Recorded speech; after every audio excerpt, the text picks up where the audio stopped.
प्रभु की कृपा और सानिध्य जिन्हें मिलता है वो ठाकुर जी को अति प्रिय होते हैं। श्री नवनीत प्रिया जी के प्रथम मुखिया जी, जिनको 14 वर्ष की आयु से ही प्रभु ने सेवा प्रदान की, वहीं उनके गुरु के आशीष सदा उन पर बने रहे।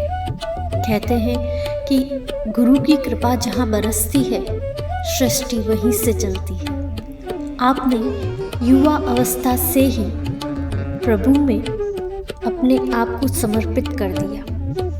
बचपन से ही उनका मन ठाकुर जी की सेवा और श्रृंगार में ही रहा।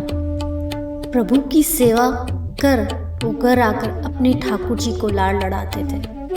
विभिन्न प्रकार के मनोरथ वो घर पर किया करते थे। जब वो अपने लालन से दूर रहते हैं तो उन्हें अत्यंत ही विरह होता है। कई बार अश्रु भी गिर जाते हैं जब वह ठाकुर जी की सेवा नहीं कर पाते हैं और अक्सर कहते हैं, मैं लालन के बिगर नहीं रह सकूं और उनको कई चीज में विलंब हो तो मैं नहीं सह सकूं। बहुत ही प्रेम से वो लालन की सेवा करते हैं। ठाकुर जी को लाड़ लड़ाना ही उनके मन के सदा भाव रहता है। जब भी लालन से दूर होते हैं तो मुझे जल्दी बुलाओ, यही विनंती करते हैं। और मेरे ठाकुर जी ने आरोग्यों के नहीं, मेरे ठाकुर जी सही सुपोड़े के नहीं, मेरे ठाकुर जी के श्रृंगार सही सुहोए के नहीं, बस इसी चिंता में वो अक्सर रहते हैं। प्रभु सु इतनो ही प्रेम है कि प्रभु सु मिले तो प्रीत ऐसी और प्रभु सु बिछड़े तो प्रीत कैसी।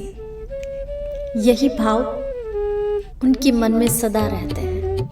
किसी की पीड़ा वो देख नहीं सकते। जरूरतमंद की मदद के लिए उनके हाथ सदा ही खुले रहते हैं। प्रभु के साथ साथ वो परिवार की सेवा में भी समर्पित रहते हैं।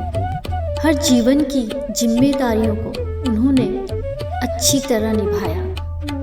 एक अच्छा पुत्र बनकर पुत्र धर्म निभाया। एक अच्छा भाई बन परिवार का हाथ सदा ही पकड़े रखा। पिता बन अपने बच्चों को सही मार्ग भी दिखलाया। पिता होते हुए भी उन्होंने एक माँ का फर्ज भी निभाया। अनेक कठिन परिस्थितियों में उन्होंने अपने आप को टूटने नहीं दिया। जैसे ठाकुर जी ने उन्हें हर परिस्थितियों से लड़ने का साहस दिलाया। जो ठाकुर जी की सेवा में हमेशा लगे रहे, उन्हीं ठाकुर जी ने व उनके गुरु ने उनको यशोदा जी का स्थान ग्रहण करवाया। श्री नवनीत प्रिया जी के प्रथम मुखिया जी बनने का सौभाग्य प्राप्त कराया। आज यशोदा जी के भाव से ही वो श्री नवनीत प्रिया जी को लाड़ लड़ाते हैं और ठाकुर जी की सेवा कर वो सदा मुस्कुराते हैं।